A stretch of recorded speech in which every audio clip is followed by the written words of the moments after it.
पूछेगा भी नहीं। कौन इनकी खबर। इतना जुल्म इस कौम से, इतनी ज्यादती, और आराम से लिख कर लोग गुजर गए कि ये 70 लाख है। इनका दर्द तो समझो, तकलीफ तो समझो। 7 फुट का सोना जवान और नशे का आदी है तो किसी नाली में पड़ा हुआ है। और मैंने कहा उस कौम के साथ इससे बड़ा भयानक मजाक क्या होगा। कोई दानिशवर था बड़ा जालिम। उस जालिम से कोई मशवरा लेने आया।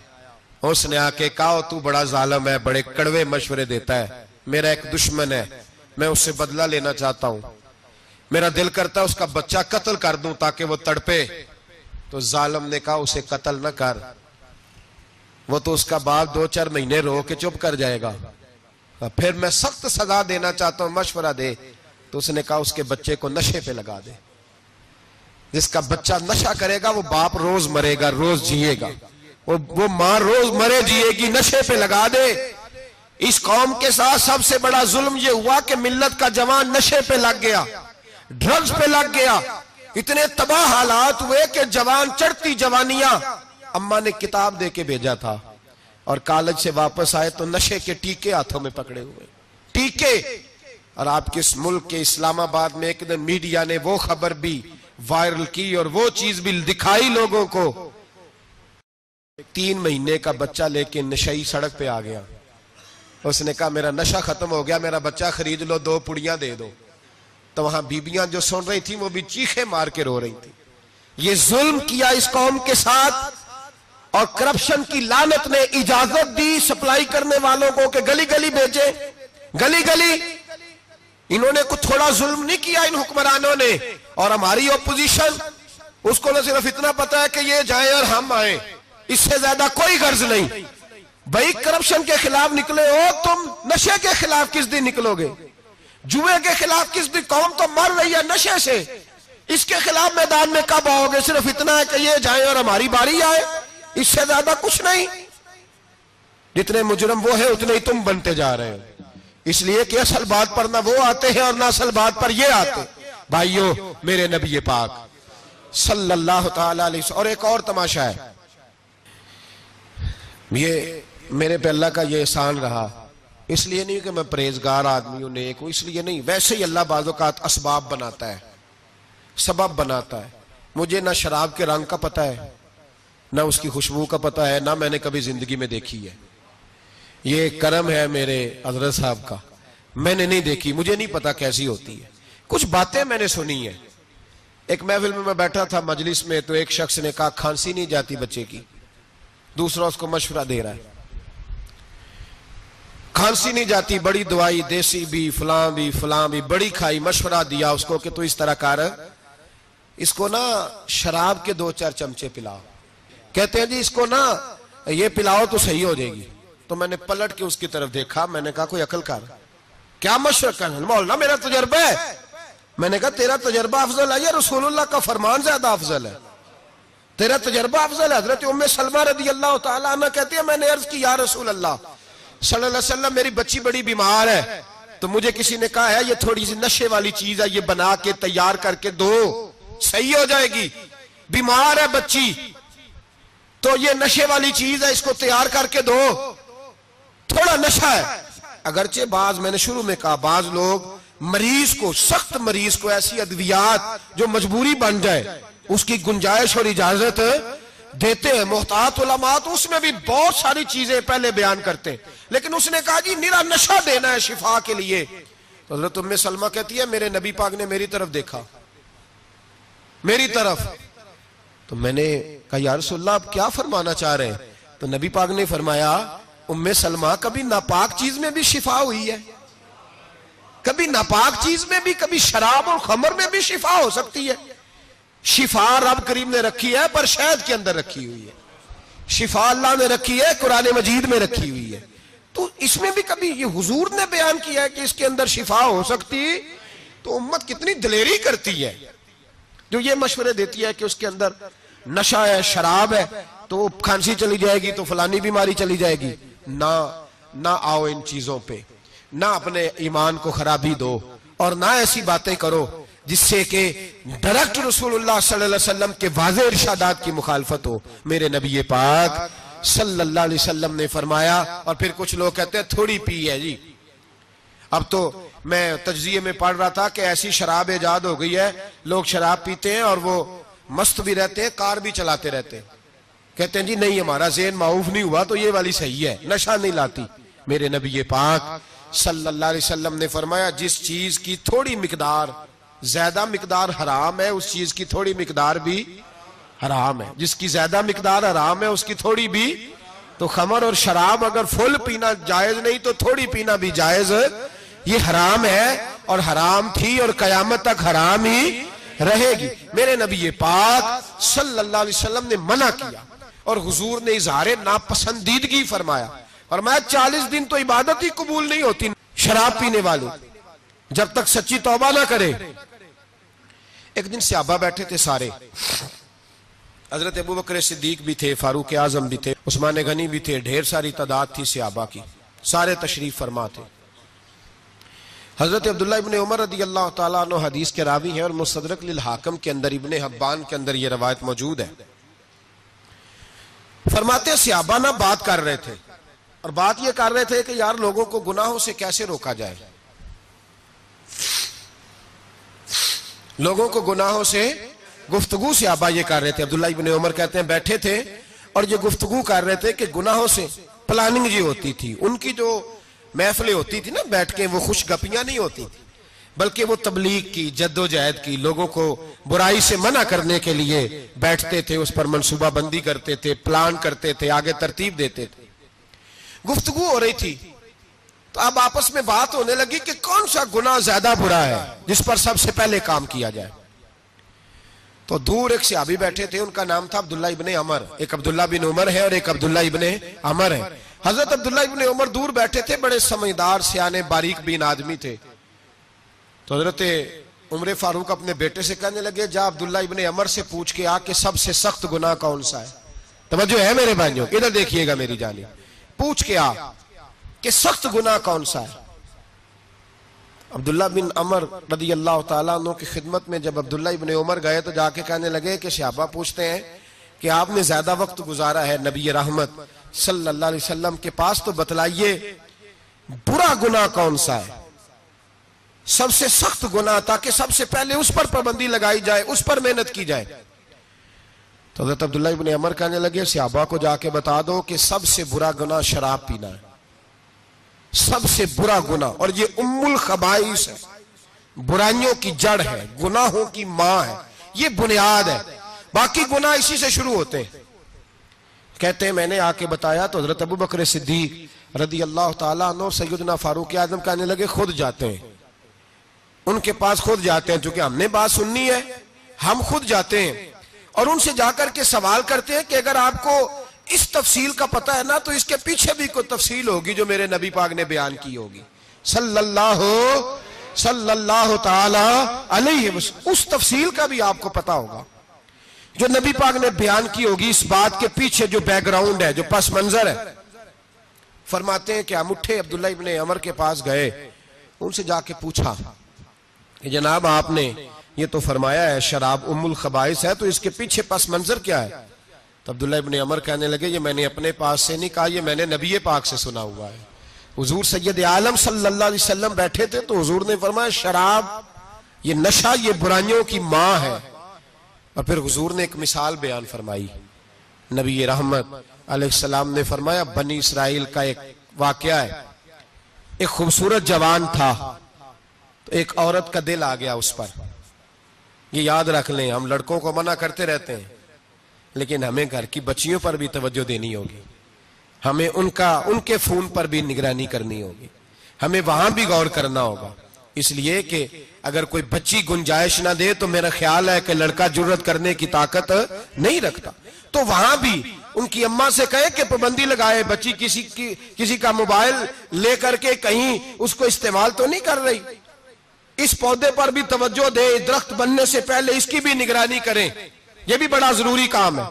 औरत का दिल आ गया तो नबी पाक अलैहिस्सलातु सलाम फरमाते उसने कोई बहाना लगाया, किसी को कहा कि उस नौजवान को बुला के लाओ, उसको कहो कि हमने कोई गवाही लेनी है तुझसे। वो नौजवान आया, एक कमरे में दाखिल हुआ तो अगले कमरे में ले गए, वहां दाखिल हुआ तो उससे अगले कमरे में ले गई, वो दाखिल हुआ तो इसी तरह 7 मुकफ्फल कमरों में ले गई। मेरे करीम रसूल मेरे महबूब पाक अलैहिस्सलाम फरमाते हैं, सहाबा को समझा रहे हैं मीठे लबो लहजे में, फरमाते जब सबसे पिछले कमरे में ले गई तो एक लड़का बंधा हुआ था वहां रस्सियों से, शराब का प्याला पड़ा हुआ था। और बीबी कहने लगी कोई गवाही शवाही नहीं लेनी, तुझे इसलिए बुलाया है कि तेरे ऊपर दिल आ गया है, अब मेरे साथ मुंह काला कर। तो वो जवान कहने लगा नहीं, मैंने अपने नफ्स को पाक रखा हुआ है, मेरी नजर भी पाक है, दिल भी पाक है, और उसकी बरकत यह है कि रब ने मेरी रूह को भी पाक रखा हुआ है, तो मैं ये हरकत नहीं कर सकता। पाक लोग पलीत कामों की जानिब तवज्जो नहीं करते, मैं ये हरकत नहीं कर सकता। इकबाल ने अपने बेटे को दुआ दी थी, उसने कहा था हया बाकी नहीं है जमाने की आंख में, खुदा करे कि रहे तेरी जवानी बेदाग, खुदा करे कि रहे तेरी जवानी बेदाग। कहा मेरे साथ मुंह काला कर, उसने कहा मैं नहीं करता। कहने लगी चल फिर इसको कत्ल कर, इसको मैंने बांधा हुआ। उसने कहा मैं कत्ल क्यों करूं, मेरी क्या दुश्मनी है। कहा फिर शराब पियो।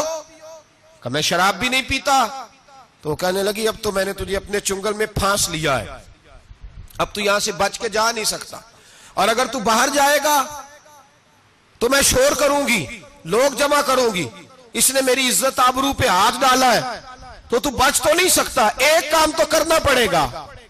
महबूब फरमाते हैं उस नौजवान ने सोचा कि जिना भी बहुत बड़ा जुर्म है, कत्ल भी बहुत बड़ा गुनाह है, चलो अब मजबूरी है तो शराब पी लेता हूं। लेकिन वो समझा ना कि शराब तो बुनियाद है। उसने एक प्याला जो पिया, कहने लगा एक और दे दो, दूसरा पिया तो कहने लगा एक और दे दो। अब 3 प्याले 3 बोतलें शराब जो पी चुका तो खुमारी चढ़ गई। अब उस औरत के करीब जाने लगा कि मैं तेरे साथ जिना करूंगा। उसने कहा जब तक मैं करीब नहीं आने दूंगी जब तक तू इसे कत्ल न करे। उसने उसे कत्ल भी किया, जिना भी किया। तो महबूब फरमाने लगे ये कत्ल और जिना जो हुआ है तो ये शराब की वजह से हुआ है। गोया शराब वो जुर्म है जो कत्ल भी कराएगी, जो जिना भी कराएगी। और अगर आप नशई को देखें, अगर आप शराबी को देखें, तो क्या वो डकैतियां नहीं करता फिरता, वो चोरियां नहीं करता, वो अपनी ही मां का जेवर नहीं बेच आता, वो अपनी ही बहन का पड़ा हुआ जहेज नहीं बेच आता, वो अपने ही घर में डाके नहीं डालता, वो अल्लाह के घर मस्जिद में आकर के चोरी नहीं करता। वो सिर्फ इसलिए करता है कि ये नशा, ये शराब, ये मां है गुनाहों की, ये जड़ है। मिल्लत के लोगों याद रखो, इस उम्मत, इस पाकिस्तान के साथ जहां बहुत सारे जुल्म हुए, वहां बड़ा जुल्म यह है कि बहुत बड़ा तबका जवानों का नशे का आदी है। वो नशा इन्हें इश्क मजाजी और औरतों के इश्क की जानिब ला रहा है। वो नशा चोरियां करा रहा है, कत्ल करा रहा है, डकैतियां करा रहा है। बहुत बड़े जालिमों ने बहुत बड़े हाउस बनाए हुए हैं जिनके अंदर शराब फराम की जाती है, नशा दिया जाता है। मैंने तो ऐसे ऐसे लफ्ज सुने कि इलेक्शन के दिनों में वोट लेने की खातर सियासतदान इन्हें नशा फराम करते हैं, इन्हें बांध के रखते हैं, रोज तुम्हें पुड़िया मिलेगी, वोट हमें डालना। इतना जुल्म, इतनी ज्यादती, इतना जबर, एक इंसान के साथ खेलना। लौट आओ, पकड़ो इनका दामन, अपने घरों को बचाओ, अपने दोस्तों को बचाओ। जागो जागो उम्मत के लोगों, जागो। मेरे नबी पाक सल्लल्लाहु अलैहि वसल्लम के कलमा गो लोगों को बचाओ। इन पर अगर सख्ती करनी पड़ती है तो करो, प्यार करना पड़ता है तो करो, मेहनत करो, जद्दोजहद करो। एक सहाबी थे नहीमान बिन अब्दुल्ला, क्योंकि अरब के लोग शुरू से शराब पीते थे, हराम नहीं, बाद में हराम हुई। एक दिन गलती हो गई, शराब पी ली, फिर से भूल गए। अब किसी ने पर्चा नहीं कटाया, मुखबरी नहीं की, शिकायत नहीं लगाई। जब नशा उतरा तो खुद ही ख्याल आया ये मैं क्या कर बैठा हूं। खुद एहसास, तो एहसास भी नहीं ना होता। दौड़े आए नबी पाक की बारगाह में और आके हाथ बांधे, या रसूल अल्लाह सल्लल्लाहु अलैहि वसल्लम मुझे पाक कर दे। आका और रोते जा रहे। हुजूर ने सहाबा से कहा देखो इसके मुंह से शराब की बदबू आती है। कहा हुजूर आ रही है। मां ज्यादा प्यार करती है या रसूल पाक? बाप ज्यादा प्यार करता है कि नबी पाक? हुजूर भी रहमत लिल आलमीन है उम्मत के लिए। लेकिन जब साबित हो गया ना कि शराब पी है तो फिर मेरे महबूब ने फरमाया अब इसकी सलाह जरूरी है, हुक्म दिया।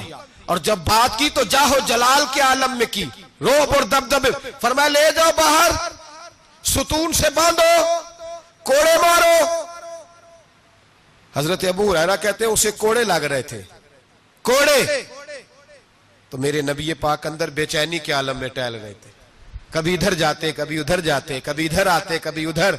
या रसूल अल्लाह सल्लल्लाहु अलैहि वसल्लम, आप उसके लिए ये कर रहे तो शराब पी के आया है। तो मेरे हबीब ने फरमाया तूने गलती करना देखा है, एहसास करना नहीं देखा, खुद चल के आना, माफी मांगना नहीं देखा। मेरे नबी पाक ने फरमाया गलती हुई है तो मैंने सजा भी दी है और मुझे उम्मीद है आइंदा गलती करेगा भी नहीं। लेकिन गलती हो गई तो क्या हुआ, वो खुदा से भी प्यार करता है, मोहम्मद मुस्तफा से भी प्यार करता है। इन लोगों को मुआशरे से काटे ना, इनको जहाज कह के, नशई कह के काटे ना। ये किसी माँ की आंखों के तारे हैं, ये किसी बहन के राज दुलारे हैं, किसी बीवी के सर का ताज है। कोई बेटी इंतजार कर रही है कि मेरा बाप शाम को घर आएगा। ओ भाइयों, इन पर मेहनत करो, इनके इलाज कराओ, जद्दोजहद करो इनके लिए, इन्हें तौबा की तरफ लाओ। मेरे शेख पीराने सिलसिला हजरत जुनैद बगदादी रहमतुल्लाह ताला अलैह तकरीर कर रहे थे तो एक शराबी पे असर हो गया, दौड़ा हुआ आया, कहने लगा हुजूर हर रोज शराब पी है, 40 साल हो गए शराब पीते, आपकी बातें दिल को लग गई हैं, लेकिन आज तौबा करूंगा तो अल्लाह माफ कर देगा। तो हजरत जुनैद बगदादी फरमाने लगे तेरा कोई इंतजार कर रहा है? तो कहने लगा हुजूर नशइयों का, शराबियों का कौन इंतजार करता है? कुछ जमाना अम्मा इंतजार करती थी, अब समझ गई वो नहीं आएगा। कौन इंतजार करता है? समझ गई वो नहीं आएगा। कुछ अरसा बीवी ने इंतजार किया, समझ गई किसी नाली में पड़ा होगा, नहीं आएगा। बहन भाई बाल बच्चे इंतजार करना छोड़ गए, अब मेरा कोई नहीं इंतजार कर रहा। तो हजरत जुनैद बगदादी रो पड़े, फरमाने लगे नहीं, रब की रहमत तेरी तौबा का अभी भी इंतजार कर रही है, खुदा का करम तेरी तौबा का इंतजार कर रहा है, आजा, दरवाजा खुला हुआ, लौट आया। वो शख्स कहता है जब बात सुनी तो अल्लाहू अकबर कहा, कपड़े फट गए, कदमों में गिरा, वुजू किया, गुस्ल किया, मस्जिद आया, कहने लगा या अल्लाह तू वाकई राजी है, वाकई राजी है। तो फरमाते हैं जब वो रो रो के ये दुआ कर रहा था तो मस्जिद के हर कोने से आवाज आने लगी, तूने सच्ची तौबा कर लिया तो तेरा रब राजी हो गया है, इनको पकड़ के लाओ। और हजरत जुनैद ने ये बात सीखी कहां से? हजरत सीरी सख्ती से। हजरत सीरी सख्ती आपके मुर्शद तो गुजर रहे थे गली में, एक दरख्त के नीचे रश बड़ा था, दरख्त था तो लोग वहां इकट्ठे थे, रश था। तो आपने कहा जुनैद पता तो कर यहां क्या है? लोगों ने कहा हुजूर एक शराबी शराब के नशे में मस्त ऑल फॉल बोल रहा है और लोग तमाशा देख रहे हैं। हजरत गए, छड़ी हाथ में थी, जवानों से कहा चलो निकलो, भागो। सब लोग चले गए। तो फरमाया जुनैद जा प्याले में पानी ला। फरमाते मैं पानी लाया तो हजरत ने अपने हाथों से उसका मुंह धो डाला। अल्लाह करे इनका कोई मुंह धोने वाला ही आ जाए, अल्लाह करे कोई आए जो इनका मुंह धो डाले। ये तो बेचारे अब उलझ गए गुनाह में, कोई आए इनका बाजू थामे, धो के ना मुंह। तो रब करीम के वली की आंखों में आंसू आए और कहने लगे अल्लाह मैंने मुंह इसलिए धोया है कि जितने लोग शराब की बू सूंघेंगे इसके शराबी होने पे गवाह बनेंगे। चलो अब मुंह धोया है, कोई बू तो नहीं ना सूंघेगा, और लोग तो गवाह ना बनेंगे कि शराबी है। और फिर रो के कहने लगे ए अल्लाह जो मेरी ताकत थी वो मैंने कर दिया, अब जो तेरे कब्जे में है तू भी रहमत फरमा। मेरी ताकत में मुंह धोना था, मैंने धो डाला है, तू दिल धो दिया करता है, मेहरबानी कर इसके दिल को भी सफाई अता फरमा दे। ये कह के चले गए। फरमाते हजरत जुनैद में तहज्जुद का वुजू करा के जनाबे सीरी सख्ती को मस्जिद में लेके पहुंचा तो वो शराबी मुझसे पहले मस्जिद में बैठा हुआ था और आवाजें आ रही थी, सिर्री तूने मुंह धोया था तो हमने दिल भी धो डाला है, धो डाल, इनके बाजू थामो। अगर हुकूमतें तकाफुल बरसती हैं, गफलत करती हैं तो उम्मत को, बाकी लोगों को तो जागना चाहिए, पर मेहनत करो, इन्हें बचाओ, वरना इनकी दुनिया तो खराब हो ही गई, आखिरत भी बिगड़ जाएगी, आखिरत भी। अब्दुल्ला बिन मुबारक रहमतुल्लाह अलैह फरमाते एक आदमी को थोड़ा सा मेरे पास आया जाया करता था, कुछ उसने थोड़ा सा सीखा था फिर छोड़ गया। एक दिन उसकी बीवी का पैगाम आया कि हुजूर आपके पास आया करता था, अब तो मौत का वक्त करीब आ गया है, मेहरबानी करें तशरीफ लाएं। तो अब्दुल्ला बिन मुबारक फरमाते हैं मैं उसके घर गया तो उस पर सकरात का आलम था, सकरात मौत तारी थी। मैं समझ गया कि अब इंतकाल कर जाएगा। तो फरमाते मैंने उसके पास कलमा पढ़ना शुरू कर दिया, ला इलाहा इल। जब किसी के पास जाए ना मर्ज़े वफात में तो उसे कहना नहीं चाहिए कलमा पढ़, क्योंकि उलमा फरमाते हैं कि उस पर तो मौत का सकरात की सख्ती है। हो सकता है आप कहें तो उस परेशानी में वो कह दे मैं नहीं पढ़ता, तो उसके लिए बड़ी मुसीबत खड़ी हो जाएगी ये लफ्ज कह के। तो आप इस तरह करें, जब जाएं तो उसके सामने जाके क्या कहें, कलमा पढ़ना शुरू कर दे, पढ़ना शुरू कर दे, ला इलाहा इल्लल्लाह, ये आवाज देनी शुरू करें, वो भी आपको देख के पढ़ेगा। तो हजरत अब्दुल्ला बिन मुबारक कहते मैं गया तो उस पर मौत तारी थी, मैंने उसके सामने ना बुलंद आवाज से कलमा पढ़ना शुरू कर दिया। तो वो सारी बातें करता, लेकिन जब वो कलमा पढ़ना चाहता ना, ला इलाहा इल्लल्लाह मुहम्मदुर रसूलुल्लाह सल्लल्लाहु अलैहि वसल्लम, उसकी जुबान से निकलता नहीं था। फरमाते मैं बड़ा परेशान हुआ, मैंने उसको कहा तू क्या कर रहा है, तो वो रो पड़ा, कहने लगा हुजूर मैं कोशिश करता हूं, बाकी सारे लफ्ज निकलते हैं, आपसे बातें भी कर रहा हूं, पर जब मैं कलमा पढ़ता हूं तो मेरी जुबान पे जारी नहीं होता। हजरत फरमाते हैं थोड़ी देर गुजरी कि उसकी रूह परवाज कर गई। मैं बड़ा परेशान था, रोज ये बात मेरे जहन में घूमती थी कि वजह क्या थी। एक दिन मुझे ख्वाब में मिला, अल्लाह अकबर, तो फरमाते हैं उसका सारा जिस्म जख्मी था। मैंने कहा तुझे क्या हुआ और कलमा ना पढ़ने की वजह? कहने लगा हुजूर मेरा रब मुझसे नाराज है और मैं बड़ी तकलीफ में हूं, मेरे लिए दुआ करें। फरमाते मैंने कहा तेरी गलती क्या है? कहने लगा सारा जमाना रोकता था, पर मैं हर जुमेरात को शराब पिया करता था, हर जुमेरात को मैं शराब पीता था, माँ रोकती, बहन रोकती, भाई रोकते, रिश्तेदार रोकते, मैं हर जुमेरात को हफ्ते में एक दिन पीता था। उसका नुकसान ये हुआ कि मरते वक्त मेरी जुबान पे कलमा भी जारी नहीं हुआ। मेरे रसूल पाक सैयद आलम सल्लल्लाहु अलैहि वसल्लम को सहाबा ने बताया कि या रसूल अल्लाह सल्लल्लाहु अलैहि वसल्लम, एक आदमी शराब इतनी पीता था कि शराब के नशे में मर गया है, नशे की हालत में मर गया है। तो मेरे हबीब ने फरमाया कयामत के दिन उठेगा तो उसके मुंह से भी शराब की बदबू आ रही हो, उसी हाल में उठाया जाएगा और सजा दी जाएगी। कयामत में भी हाल बड़ा सख्त होगा, दुनिया भी तबाह, कब्र भी तबाह, आखिरत भी तबाह, और फिर वो लोग जिंदा लाशें बन के वक्त गुजार रहे हैं। इजहारे बेजारी करें, हमारे यहां तो फैशन है, फैशन है।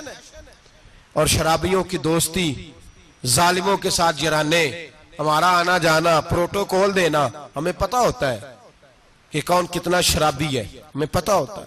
सोशल मीडिया पे रोज वीडियो आती है, रोज शोर उठता है, बड़े बड़े शराबी कबाबी इस मुल्क की बागदौड़ संभाले हुए हैं, पर हमारे तो जराने हैं ना, इसलिए कि हमें भी थाना कल्चर को परवान चढ़ाना है, हमें भी जरूरत पड़ सकती है, झगड़े में थाने ले जाना पड़ता है, तो क्या करें, जराने रखने पड़ते हैं। हजरत इमाम शाफी फरमाया करते थे जिसने दोस्ती रखी शराबी से और राजी हुआ उसके शराब पीने पर, अल्लाह कयामत के दिन उसे भी सजा दे।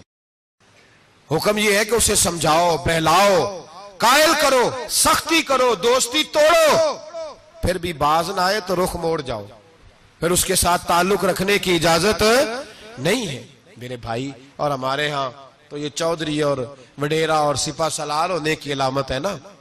अब ये अलामत है ना जनाब, माल आ जाए तो फिर कहते हैं वहां, और मैंने तो शुरू में कहा था, अब लोग इसको फखर का बाइस जानते हैं। गंदगी खाने वाला बाइस फखर नहीं होता, तो गंद खाए वो बाइस फखर नहीं, फखर वो होता है जिसका किरदार ज्यादा आला होता है। ये कोई अलामत नहीं कि मैं बड़े कबीले से हूं तो अब हमारे बच्चों को इजाजत है वो नशे करते फिरे, शराबें पीते फिरे, मौज करते फिरे, ये कोई फखर की अलामत नहीं, ये शर्म की अलामत है। बाप का सर आज तो फखर से बुलंद होता है ना, माअज़ल्लाह अस्तगफिरुल्लाह, कि वो देखो जी वो शराबें भी पीता है, मूछें भी बड़ी रखी हुई हैं, बदमाशी भी करता है। पता तुझे उस वक्त चलेगा जब तेरे पांव तक आग आएगी और जब तेरा घर उजड़ेगा, जब तबाहियां होंगी, जब ये बेच डालेगा हर शय, जब ये तुझे किसी काम के काबिल नहीं छोड़ेगा, फिर तुझे खबर होगी। कुरान ने इसे नाजायज कहा, रसूल पाक ने इसे नाजायज कहा, और मौला अली की एक बात तो हरफे आखिर है, किसी ने कहा हुजूर आप शराब और नशे के बारे में क्या फरमाते हैं? तो हजरत अली कहने लगे बहते दरिया में एक कतरा गिरे शराब का और फिर वो दरिया खुश्क हो जाए और उसकी सतह पे घास हो गए और मेरा घोड़ा अगर वो घास खा ले तो मैं उस घोड़े की सवारी भी पसंद नहीं करता। एक कतरा शराब गिर पड़े। जनाब अबू बकर सिद्दीक रदी अल्लाह ताला अन्हु से किसी ने पूछा जाहलियत के जमाने में तो सारे शराब पीते थे, आपने कभी पी थी? तो आप फरमाने लगे मैं वो काम नहीं करता जो करने के बाद बीवी और बहन की पहचान खत्म हो जाती, मैं वो काम ही नहीं करता। इतना गलीज काम कैसे करूं कि जो पीने के बाद यही खबर ना हो कि बीवी कौन सी और बहन कौन सी है। मैं ये काम नहीं करता जो इंसान को रिश्तों की पहचान ही भुला दे। मैं वो काम करता हूं जिसमें इंसान का शऊर बेदार रहता है, अकल बेदार रहती है, अपनी जिंदगी को संवारे और अगर किसी जगह ये गलती है तो खरी और सच्ची तौबा करे और अगर दाएं बाएं कोई ऐसा शख्स है तो उसका बाजू थामे, मेहनत करे, टाइम दे, उसे इस दलदल और गंदगी से बाहर निकाले। ये बहुत बड़ी नेकी होगी। और उन बहरूपियों को पहचाने जिन्होंने थोड़े से पैसों के लिए मिल्लत के जवानों की रगों में नहीं जहर उंडेल दिया है और तबाही फैला दी है। दुआ करता हूँ रब करीम की बारगाह में अल्लाह हमें समझने की तौफीक अता फरमाए। आखिर दावाना अनिल हम्द।